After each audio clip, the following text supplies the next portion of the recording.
Bonjour à tous, devant moi j'ai un iPhone avec iOS 26 et j'aimerais partager avec vous 10 astuces pour sécuriser votre téléphone.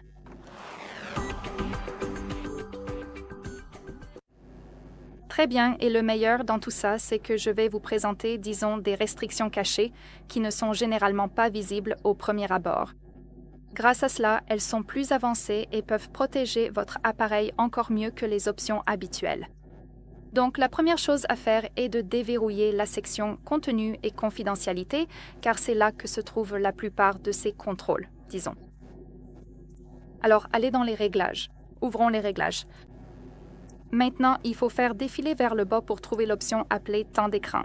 Trouvez simplement cette icône de sablier et appuyez dessus. Et ici, il faut encore faire défiler vers le bas pour trouver les restrictions de contenu et de confidentialité. Appuyons dessus. Il est possible que ces options soient inactives. Mais pas d'inquiétude, il suffit d'appuyer sur l'interrupteur tout en haut pour activer toutes ces options ici. Donc tout d'abord, je recommande vivement d'aller dans l'installation et les achats d'applications, qui se trouvent tout en haut comme vous pouvez le voir. Alors appuyons dessus.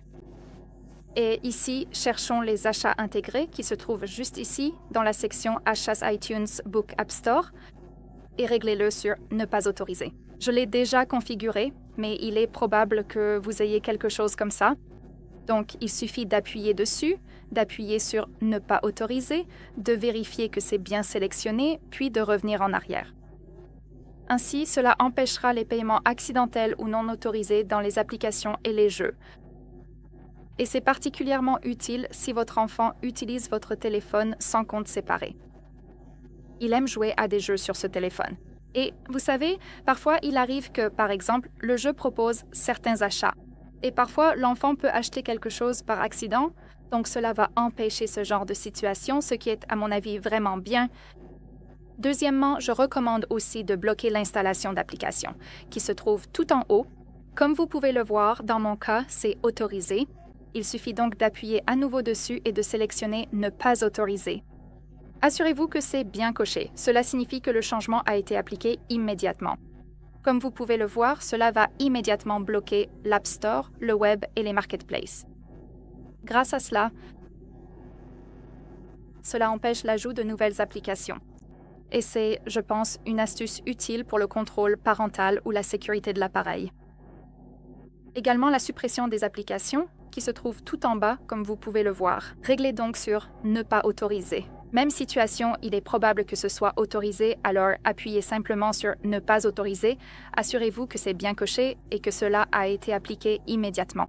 Ainsi, vous pouvez empêcher quelqu'un de supprimer des applications sans votre autorisation, ce qui est crucial si votre appareil est partagé, par exemple avec un enfant ou quelqu'un d'autre. Maintenant, revenons au menu précédent qui se trouve juste ici. Oui. Maintenant, faisons défiler vers le bas et localiser les comptes. C'est donc autorisé. Il suffit donc d'appuyer dessus et de sélectionner Ne pas autoriser. C'est réglé juste ici. Et en le réglant sur Ne pas autoriser, votre appareil bloquera tout simplement les modifications apportées à votre identifiant Apple. En gros, cela protège contre les modifications non autorisées du compte, ce qui est également très bien. De plus, en haut, donc faisons défiler vers le haut, nous avons les services de localisation. En gros, cette fonctionnalité va verrouiller les options de localisation actuelles telles qu'elles sont définies maintenant et empêcher toute modification. Alors, appuyons dessus. Et tout d'abord, avant de verrouiller quoi que ce soit, ici nous avons la liste des applications qui ont accès à la localisation. Je vous recommande donc vivement de simplement passer en revue cette liste, de vérifier les paramètres actuels et de les modifier si nécessaire. Donc par exemple, si vous pensez que je ne sais pas laquelle. D'accord, peut-être celle-ci. Si vous pensez que les rappels n'ont pas vraiment besoin de la localisation, réglez simplement sur Jamais. Et c'est très bien comme ça. Donc, comme je l'ai dit, vérifiez les paramètres actuels et modifiez-les si besoin. De plus, j'ai un petit conseil supplémentaire. Pendant que vous parcourez l'application, pendant que vous parcourez la liste, je vous recommande vivement de vérifier dans les applications la localisation précise. Et je recommande fortement de la désactiver pour la plupart des applications, surtout celles qui n'en ont pas vraiment besoin. Et grâce à cela, ces applications continueront de fonctionner. Mais avec la localisation approximative, sans la localisation exacte. Ainsi, elles révéleront beaucoup moins de données détaillées sur vos déplacements réels. Donc, je recommande vivement de désactiver la localisation précise, comme je l'ai dit, gérer ici l'accès à la localisation, etc.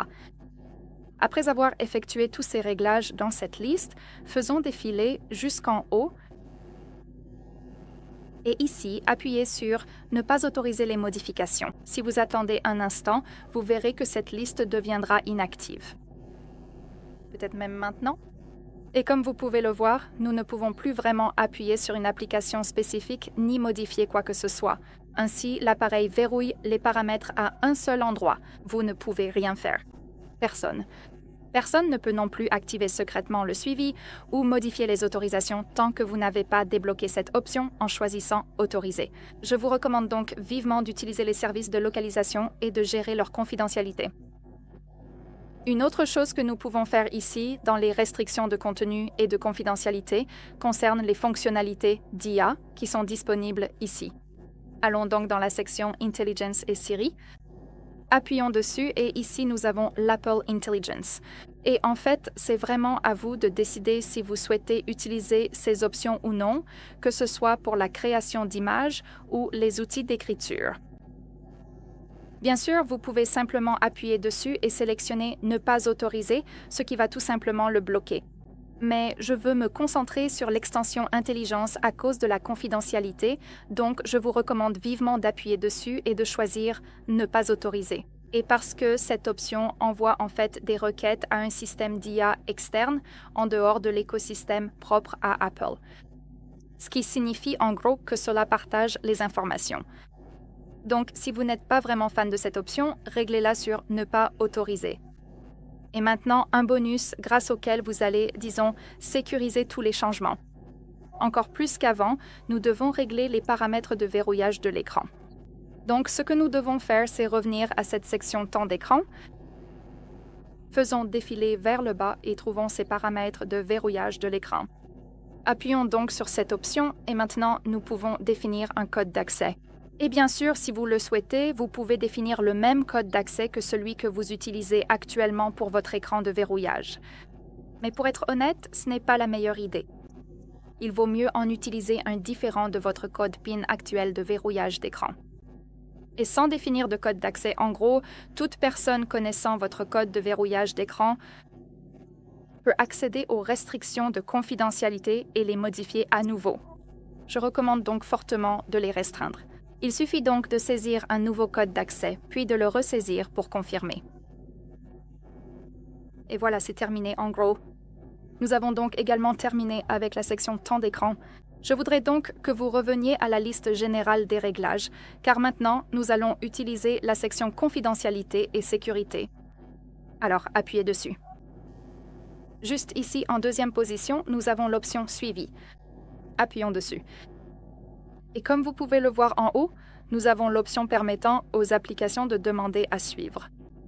Et je vous recommande vivement de la désactiver. Il suffit donc d'appuyer sur cette option ici. Et cela limite essentiellement le suivi interapplication qui est utilisé par exemple pour la publicité et le profilage comportemental.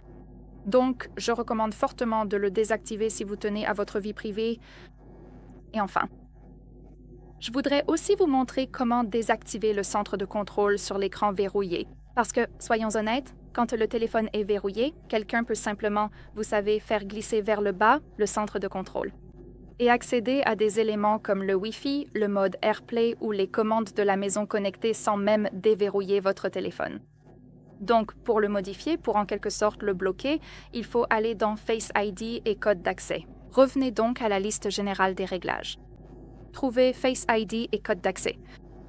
Bien sûr, saisissez votre code de verrouillage d'écran pour tout confirmer. Maintenant, faisons défiler vers le bas et localisons le centre de contrôle. Comme vous pouvez le voir ici, nous avons ceci. Autorisez l'accès lorsque l'appareil est verrouillé et appuyez sur l'interrupteur pour simplement le désactiver. Et évidemment, vous pouvez aussi vérifier les autres options que vous souhaitez, que vous voudriez désactiver. Voilà, c'est tout. Merci beaucoup d'avoir regardé. N'oubliez pas de vous abonner et de laisser un pouce bleu.